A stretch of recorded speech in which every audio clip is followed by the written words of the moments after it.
Let's talk about there is a module for regular expression also known as RE. Okay. There's a module for regular expression known as RE. And now object-oriented programming, we know that we know that there are everything in Python is treated as objects. Okay. So if you print, let's say, if you print the type of this, like the list, okay, this tuple and these, you have the classes for each and everything. Okay. That's why in Python, everything is an object. You have class integer, you have class list, you have class tuple, you have class dictionary. For everything, it is like this. And you can like use class keywords and these things by define your classes here. Okay, again the same concept which you have everywhere, by using a keyword class, giving the name of the class, colon, and then your whatever you want, and then you can just create your object via the class name. Now, one important thing here is the attributes. Like there in other languages we have constructors, right? So here we have also this special method, we call it as, we don't call it as a constructor here, but works like similarly. You define it as a init method, okay, which is again like your constructor only. And inside this you pass two parameters. One is shell, another like whatever the argument which you want to pass or whatever the attribute you want to pass. So now for this, basically this, you are defining the attribute with the help of this self keyword here.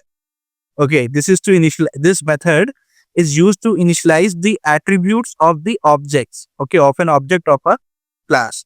So use self.breed equal to breed.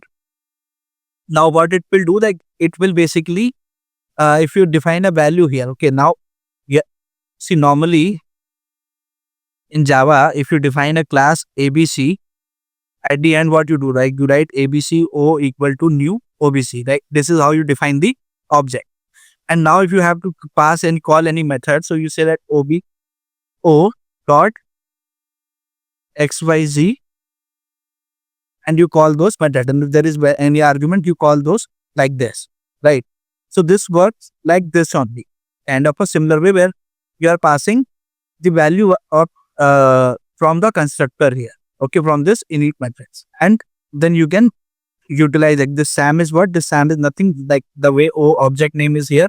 So it is the same here.